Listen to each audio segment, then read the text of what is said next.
Hey there, Mr. Terry here, high school history teacher. Welcome back to another History Teacher X video. All right, today's video came recommended by you guys over on the Discord server. It's called When Alexander the Great Took Things Personally. This is by Serious History, and the original video is going to be linked down below. Please support that. Then, of course, like, subscribe if you like what we're doing here. All right, let's get started. All right, Alexander the Great, maybe the most revered general in history. Most mimicked, most referred to, most inspiring by wannabe Alexanders that we have seen from his days all the way to today.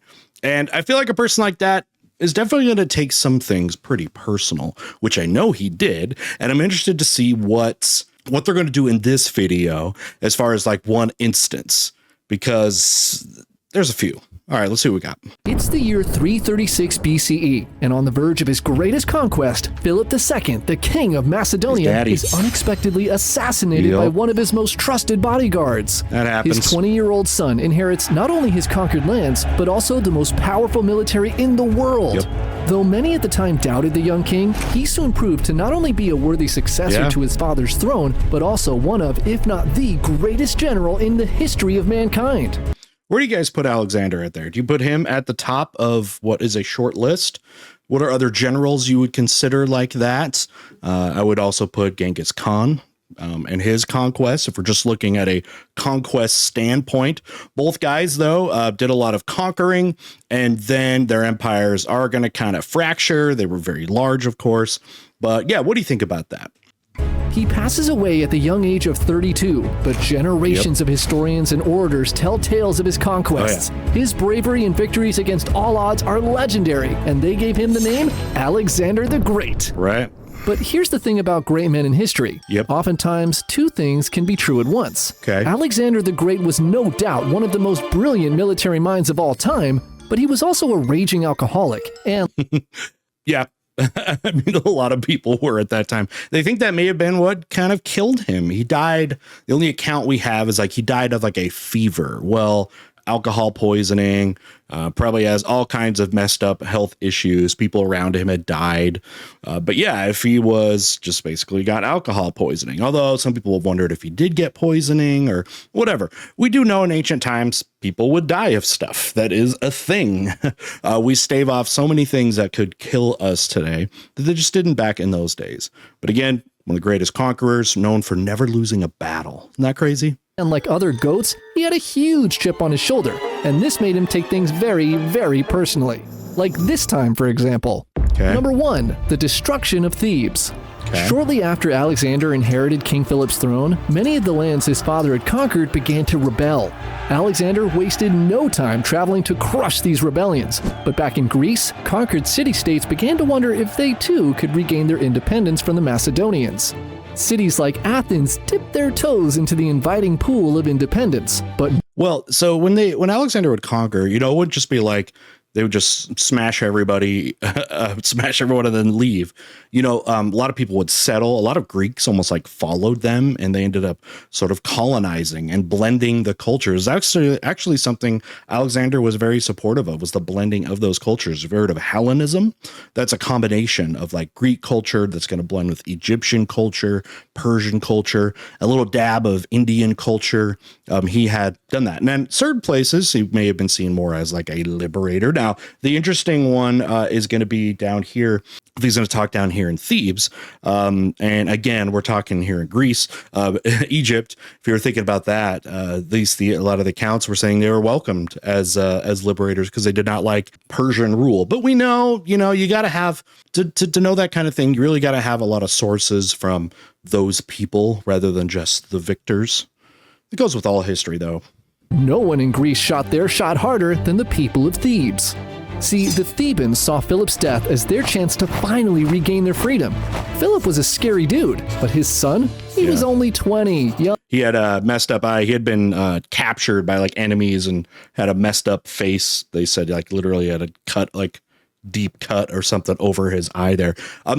He had just kind of finished conquering Greece, the other city states, when he died. You know, his goal was definitely to get into Persia, and Alexander's going to continue those wishes. But yeah, it was just barely conquered from the Macedonians who were, you know, up north. young and untested. If there was ever a time to fight back, it's now. Makes sense. They begin sending out passionate calls for help to other Greek cities, trying to rally a united Greek army to drive out the Macedonians. Alexander's got to Thebans then send a started message, killing though, right? or arresting any Macedonian supporters they could find in their city and began stockpiling weapons. While away handling his business up north, Alexander hears what the Thebans are up to and makes a beeline back to Greece, covering an incredible distance in just 13 days. And so, on a morning in early September of 335 BCE, the Thebans are shocked to find Alexander and his army positioned right outside of their city walls. You can tell that this is a moment that Alexander wants to press his authority, right? He's this young guy. Obviously, these people think that maybe he won't be like Philip. Like, Philip was a brutal dude and conqueror. But he's got to assert his authority, right? That he is now the leader. And yeah, things aren't just going to change because his father died. He's got to set the tone early. Initially, Alexander tried to be reasonable. Okay, guys, I know all of you can't be guilty, so just hand over the troublemakers and we're good. Okay, sure, we'll give them all up as soon as you hand yourself over to us, you fucking barbarian. Sick bird, bro. Look at me, I'm Philip. That was good. That was good. That's what pissed him off. Some jokesters at the wall. Now, back in this day, aside from a few notable exceptions, Greek city-states were generally left unharmed during wars. Thebes, in particular, had existed for over 1,500 years, but there's also some diplomatic things, like able to basically kind of get control of Sparta without having to go and fight it, which is a W for anybody ever trying to rule Sparta. Wars. Thebes, in particular, had existed for over 1,500 years, but Alexander orders his men to siege the city. The Thebans remained inside the city walls, confident that they had a good shot at pulling off this upset. They're good at sieges. See, when Alexander was away, they secretly made a pact with Athens to work together to fight against the Macedonians. But when Alexander showed up in Greece, the Athenians got cold feet and ghosted, leaving the Thebans to fight all alone. Can you trust your allies? That's always one of the biggest things. You can sit there and, text your homies and they're going to come show up. But when they don't show up, ooh, how can you trust them ever again? Athens can't trust the Athenians. Realizing the Athenians were not coming to their rescue, the Thebans decide to march out of the city and fight Alexander head-on before they're weakened by starvation. That's dumb. That is true. So, weakened by starvation. Here's why. Siege warfare. Okay, much of siege warfare, a lot of people I think don't realize it. They think it's purely climbing over the walls and all that stuff. No, that can happen. And there was siege warfare in Alexander's history, but commonly in history, what you did with walled cities is you just surrounded them and cut them off. They don't have enough food or produce enough food inside the walls of the cities to be able to survive. They trade. They get their food from the countryside outside of the walls. So yeah, a lot of times siege warfare was just sitting outside waiting for them to starve out. Not only for their freedom, but for the lives of their wives and children inside the city, the Thebans go toe-to-toe against the mighty Macedonian army. No one is able to gain an edge, and the stalemate drags on until Alexander learns of an undefended gate. He sends a unit into the city, by the way. And when the Thebans learn that their loved ones are being terrorized, they break formation and are forced to retreat to fight within the city. Oh, snap. The famous Theban cavalry made their last stand in the Agora, but by sunset, the plaza's fountains ran red with blood. Agora is like the downtown. And interestingly, when Alexander would conquer places, he would rebuild a lot of those cities in sort of the Greek image and with all the different cultural buildings. Of course, you're going to have temples and stuff, but give them like a theater. And again, design things in an agora, like an open marketplace downtown region would build that. And of course, he was famous for a lot of cities being named after him. A lot of Alexandrias out there. Most famous one, of course, is the one in Egypt. The survivors, men, women, and children, were herded like cattle into holding pens. And here, Alexander, calmed down a bit, but not really, tries to be diplomatic. He assembles representatives from the smaller Greek cities surrounding Thebes to vote on the fate of the city and its people. But here's the thing. The Thebans had bullied these smaller cities around them for centuries. So unsurprisingly, they all vote for Alexander to tear it all down. The Macedonian army... This is where you gotta treat your neighbors nicely. Gotta treat them nicely. They're running out of allies. Athens would have been a fantastic help for them. But... nope, they just got cold feet. And then, you were being a jerk to your neighbors. Don't do that. Sweeps through the streets of Thebes. Block by block, house by house, they tore the city apart. Gosh. Soldiers systematically moved through the neighborhoods with torches, creating fires so intense that the marble buildings cracked and exploded, and the great walls, which had stood for centuries, were pulled down stone by stone until they were nothing but rubble. Merchants from as far as Carthage and Egypt arrived within days, and every one of the 30,000 surviving citizens of Thebes were sold off into slavery. Other Greek cities like Athens... Greeks really practiced slavery. A place like Athens, by the way, about a third of it was slaves. Looked at the smoking ruins of Thebes and are horrified at the total destruction of the once great city. They all find their loyalty real quick, and Alexander's now free to carry out his father's mission of conquering Persia. Number 2, Cleitus the Black. Oh, okay. So I was wondering if it was just going to be one story. So, okay. So when Alexander the Great took things personally, so like this is going to be multiple things. Okay, great. Because it was at least one story I wanted to get in. We'll see if he gets to it. All right, Cleitus the Black. It's 334 BC, I don't know the specific and Alexander's story, leading his first major invasion into Achaemenid Persian territory. And at the Battle of Granicus, the fighting is intense. Yeah. Okay. That's what that one is. Okay. Granicus River. Yeah. So Persia was the biggest superpower of the world at that time. And the Greeks had been very fortunate to stave off the Persians in the Persian Wars, but still massive land-based, big giant empire, biggest superpower in the world. And Battle of Granicus River, it's they're going to be able to, it's one of the first victories. And from then they were really able to eventually kind of get all the way through what today would be modern day Turkey, called Asia Minor back there. And then they're going to head down towards like the Palestine region, and we'll see what happens after that, where they put that, but or where they take the story for that, because there it goes to Egypt and then back east. Cleitus, let us show them how it's done. Yes, my king. This epic fight is brought to you by Raycon. For the record, don't try to make y'all comfortable. For the record, 32 noise cancellation. War would be very, very loud. It might be nice. Get some noise cancellation. They actually animated it into the As you can That's see, awesome. These earbuds are awesome. These are the type I personally use them when I'm slaying your greatest of channels you want to do business with that do this type of work. Working out or running errands around town. Oh, I guess it would work for that too. But they're also good for drowning out the screams of your mortal enemies. Right. What would you be listening to during you can get the your war? own set. Go to buyraycon.com/serioushistory to get 20% off the Justin everyday Bieber. earbuds they're wearing. What? I thought I heard you say 20% off. That's right. Raycon's offering 20% off their everyday earbuds when you go to buyraycon.com/serioushistory. That's really cool. Thank you again, Raycon, for sponsoring this fight. I mean, video. Anyways, Alexander, as always, is leading from the front lines. With his white plumed helmet, he's easy to spot, which you would think would make him an easy target, but he's a fierce and skilled warrior. And that was one of the things they talk about that gained him a lot of respect, was he would be out there on the battlefield putting his life on the line. And when that happens, as you can imagine, soldiers are going to respect him because, you know, he's not going to do something he wouldn't ask somebody else to do.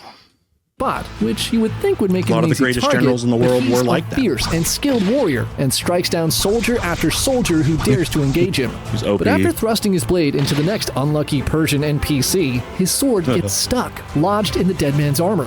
While struggling to remove his sword, a Persian commander sees his opening and charges at Alexander from behind, swinging his axe with evil intent.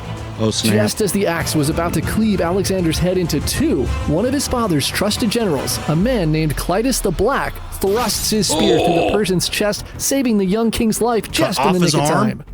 So I'm thinking, like a movie scene. It's like arm is raised up and then it goes and cuts it off. That kind of timing I only thought was in movies. The would-be killer topples sideways into the bloody river, his axe falling harmlessly beside him. After saving his life, Cleitus becomes one of Alexander's most trusted commanders and was known for two things: his unwavering loyalty and his brutal honesty. While Alexander's court was filled with yes men who would kiss his ass all day long, Cleitus was different. He'd tell Alexander exactly what he thought, and Alexander actually respected this about him. At least if any of you become a leader of something, I know the easy route is to just surround yourself with people that agree with you, but it's not a good thing. You got to have some kind of other opinions there. I know it's hard to have to deal with maybe a criticism or someone against what you think, but it is for the best. At least until he didn't. Oh, See, what happened? In 328 BCE, Alexander's in Maracanda, modern-day Samarkand in Uzbekistan. He's already conquered half the known world. Yeah, I was going to say this is deep into the campaign because he eventually goes down. He goes down to after he goes through Asia Minor, goes through kind of the Palestine area. He's going to go down to Egypt. He's going to conquer them and then make his way east and take like Babylon, Persepolis. But yeah, Uzbekistan over there, Samarkand, one of the biggest trading routes in really world history. It's a massive connection point of the ancient Silk Road. And as a thank you to Cleitus, he rewards him by making him the satrap of an area called Bactria. Now, being a satrap wasn't some minor position. It meant you were basically a governor of an entire region. But Cleitus wasn't. That's with Persia, the king was often called the King of Kings, where that term came from. And he would let these satraps in Persia, they would kind of rule. Now, they always need to align with the, leadership of the Persian emperor, but that's how they manage such a large empire, is through these intermediaries. Minor position. It meant you were basically a governor of an entire region. But Cleitus wasn't happy about this quote-unquote promotion. He saw this as exactly the opposite, as he would be far away from the king and be forgotten. On top of this, the Macedonian veterans who had followed Alexander across the world watched as their king slowly transforms into something they didn't recognize. As he conquered Persian lands, Alexander began to adopt Persian customs, wear Persian clothes, and act more like a Persian king than a Macedonian one. To old-school Macedonians like Cleitus, this... Yeah, he did that. He took a Persian wife. Again, he encouraged the cultural assimilation. Might have come back to his upbringing, being raised by Aristotle, who was seen as one of the greatest educators and obviously an appreciator of culture, and came to appreciate, again, like Egypt, goes into Egypt mostly for, the most important reason he goes into Egypt is to get the incredible amount of food supplies. But also, the Greeks loved the Egyptians. That was their heroes, their ancient heroes. So they, love those guys. And then the Persians, they saw, that way too. There's a lot of things about Persian culture. Of course, they don't like that they're enemies and had to fight them all the time. He's going to conquer them. But Alexander, he encouraged assimilation. He encouraged people to intermarry. So like Greeks would come in. I already told you about him rebuilding homes or rebuilding cities and stuff. But yeah, he marries a Persian princess, Roxana, if I remember right, learns how to speak Persian. I don't know if, again, that was just his respect for the culture, if he thought this would be better for the stability of the empire afterwards. I mean, we don't know exactly because he is going to die so quick.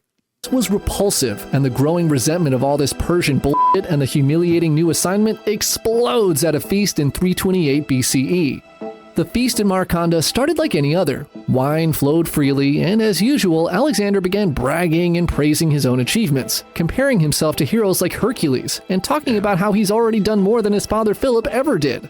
Yeah, he's a one-upper. He wants praise all the time. When he conquers Egypt, they make him Pharaoh, which I'm sure is something he wanted to be. Because remember, Pharaoh means, like, in Egyptian culture, it's like you're a god. And you got to imagine with this kind of success for an already egotistical person, they love being told this. And they're the type that will believe all of the stories and all of these things if it makes them look good. The room filled with the sounds of yes men clapping and nodding along to every word, while Cleitus quietly attempts to drink his resentment away. And it's at this point Alexander announces he has new assignments for his most loyal of generals. Cleitus, my friend, you are to take these defeated Greek mercenaries who we just beat and go to fight, I don't know, like those annoying nomads on the steppe or something, I guess. This assignment was the ultimate insult to Cleitus. He had saved Alexander's life, served him and his father loyally, and now he was being banished to the steppe with a bunch of Greek losers? His pride could take no further injury, and he stands and shouts, "Are these the words of the son of Zeus? Every victory was won by Macedonian blood. But look at you. You dress like a Persian." Yeah. Holy shit. The room goes dead silent. Even drunk, everyone knows this is bad, and Alexander's face boils red. Cleitus in front of continues others. to pop off, bringing up Alexander's dad and how ashamed he would be, and then complaining about his assignment, each word more bitter than the last. One thing I don't know, if you guys have studied Alexander's, or if you understood or studied Philip more, question for you guys, what was Philip's kind of belief about assimilating the cultures? Is that something, again, if he hadn't died before he could get to Persia, is that something that he would have supported like Alexander did? Or do you think he would have been like Cleitus here is saying and not have encouraged that cultural assimilation? Let me know if you know a little bit more about his beliefs, about Philip's beliefs. Alexander's now so pissed, he grabs an apple from the table and throws it at Cleitus's head. He begins to storm towards Alexander, ready to fight. The other officers restrain him and drag him from the hall, kicking and screaming, his voice trailing off as he's carried away. Crisis averted, Alexander's given a brief moment to collect himself. Okay, now, before I was so rudely interrupted, you, my dear friend Perdiccas, you will... And one more thing. Your dad was way cooler than you. Yeah, boy. That's it. Don't say that. Alexander grabs a spear from one of his guards, and before anyone could react, he drives it through Cleitus's heart, killing him instantly. The second Cleitus hits the ground, Alexander sobers up real quick. The silence that followed was deafening. Alexander stood there, watching his friend's blood pool on the floor. Don't drink, kids. Don't drink. I guess if you do, don't leave weapons around. The man who had saved his life at Granicus, who had served him faithfully for years, was dead by his own hand. He tries to turn the spear on himself, but his guards stop him, and for 3 days he stays in his tent, refusing to eat or drink, crying and screaming that he's become a murderer like the barbarians he conquered. The ancient sources tell us Alexander deeply regretted killing Cleitus, but the damage to his reputation as a fair and balanced ruler was done, and regret couldn't bring back his dearest friend. I wasn't going to talk about his horse, Bucephalus, a horse that said nobody could tame. That's what he was told, and as a kid, he tamed the horse. And again, no, it was like a King Arthur sword in the stone thing, and he tamed the horse and it became his trustful steed. Oh, and they named a city after it about Bucephalus. Very cool. Number 3, the Tyre land bridge. Oh, it's 332 BC. Okay, we'll have to see what if this is about pettiness, but this is a really cool story. CE, and at this point, Alexander was basically unstoppable. In just 2 years, he'd steamrolled through Asia Minor, crushed the Persians at Granicus and Issus, and turned the entire Mediterranean coastline into Macedonian territory. Yeah. Well, almost the entire coastline, I guess, it's an island. Except for a city called Tyre. See, Tyre was a heavily fortified island fortress half a mile offshore of modern-day Lebanon, and they politely told him to f*** off. Well, you'd think, okay, as an island, it's like, okay, well, who cares? Like, we don't need to go out there. They're an island. It's like, why take it, right? I think that's where the story is going to get interesting. Protected by 150-foot walls and the Mediterranean Sea itself, Tyre had never fallen to siege in its entire history. When Alexander rolled up on the city, he said he wished to leave an offering at the temple of Melkart that he'd heard was there. The Tyrians refused, and this turned out to be a huge mistake. There was even, like, if you look at some ancient prophecies, like religious prophecies, like in the Bible, is like, you know, that Tyre would never fall. It's crazy. Because, you see, Alexander was a huge Hercules fanboy, and Melkart, he had heard, was the Phoenician equivalent of Hercules. Oh. Being denied an opportunity to fanboy out was insulting. Alexander took this no very, very personally.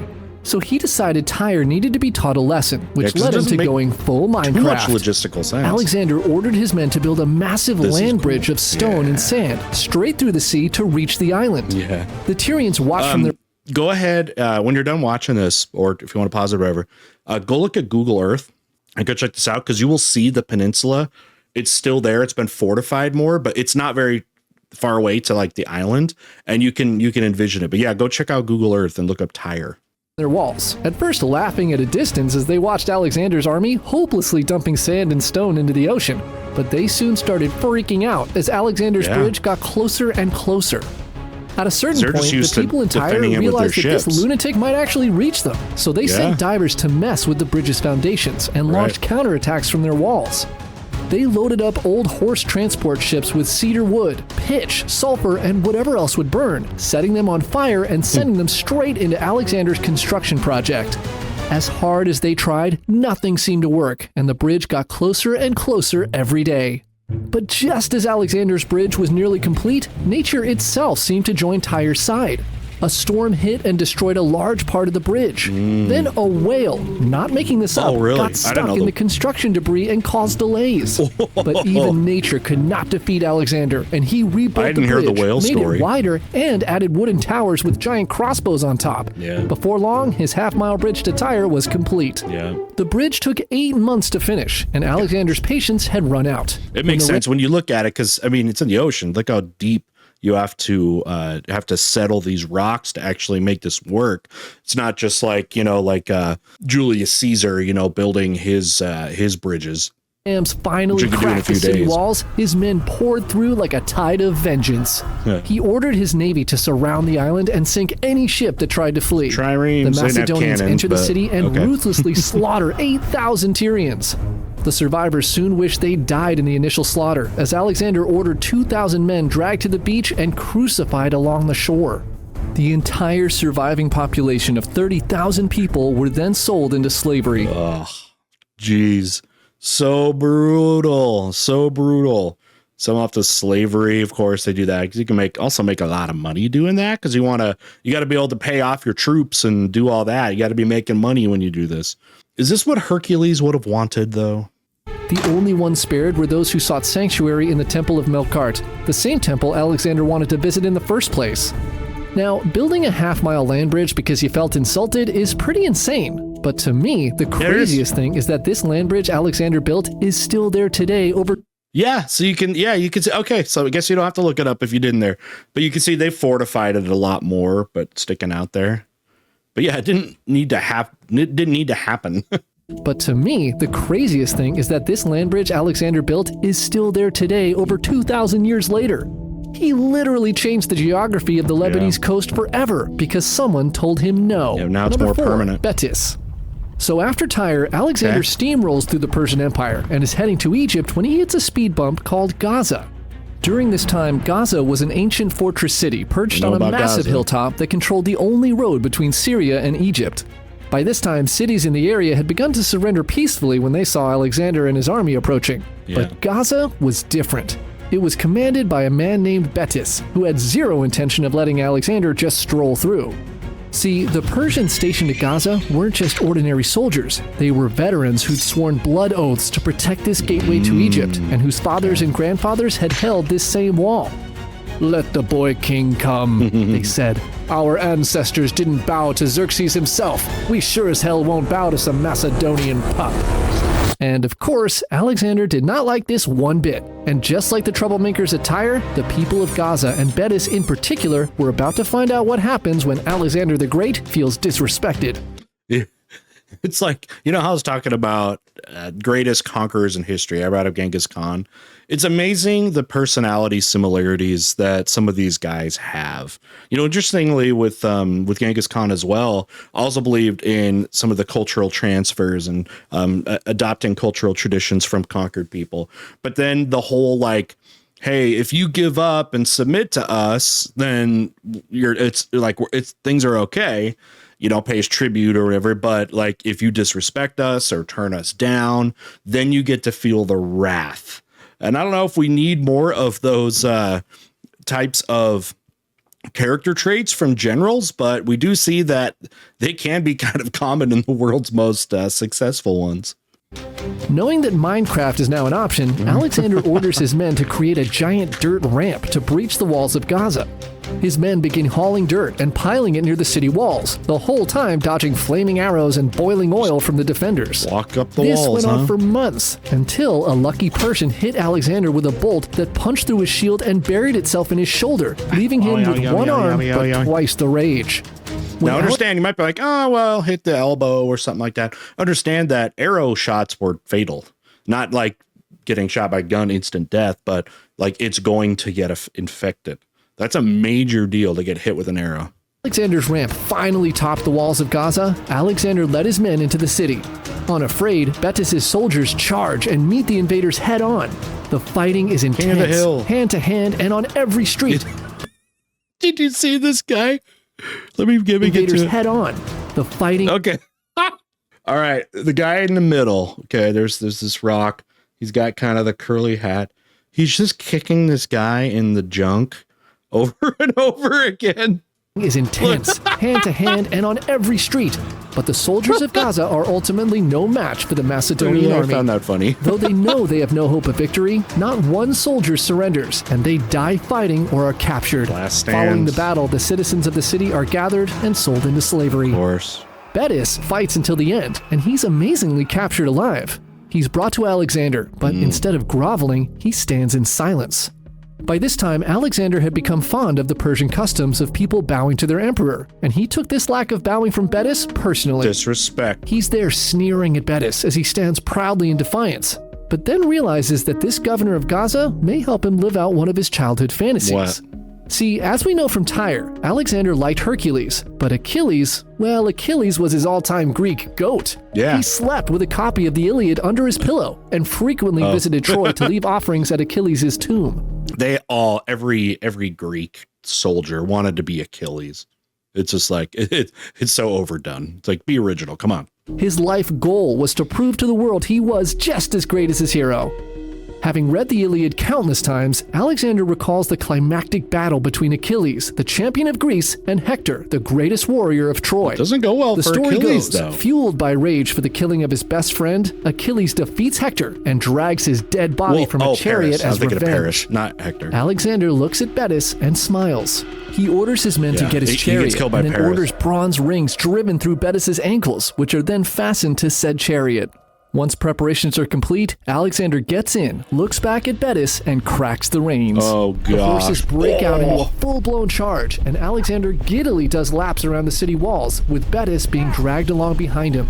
The whole time, Alexander's trying his best to look cool, just like Achilles, but he can't really contain his excitement. That's right. Guys, look at me. Achilles was also a maniac. Yeah, boy! Oh, gosh. Alexander had missed one minor detail in his reenactment, though. See, in the Iliad, Hector was already dead when Achilles started dragging him around. Betis, on the other hand, was still alive. Ironic, because the whole point of that story was about the futility of revenge and the importance of mercy. But, oh well, Betis was dead by the end of Alexander's bumpy ride, so same ending, I guess. Final thoughts. All right, I loved hearing these stories. Those had some details and some specific things that I think will be fun for me to relay to students. I love little stories like that are just, they could be brutal or just petty. And again, my students usually get a kick out of that. All right, really, really quick. One other story that I love about Alexander the Great. Alexander the Great wanted to basically be the one to capture and probably kill the Persian emperor. And the Persian emperor pretty much went on the run.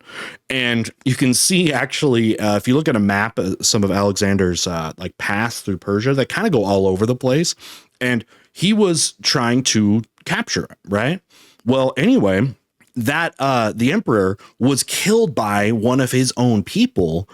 And that really pissed off Alexander. Alexander wanted to be the one to capture the emperor. So he got so mad that he then started to go and try to chase down the guy that killed the emperor and was chasing him all around Persia because he took away the thing that he wanted to do, which was topple the emperor himself. I think that'd be perfect in this these stories about him, taking things very, very personal. All right. Again, Alexander the Great, I mean, he's covered so much, one of the most inspiring figures in military history.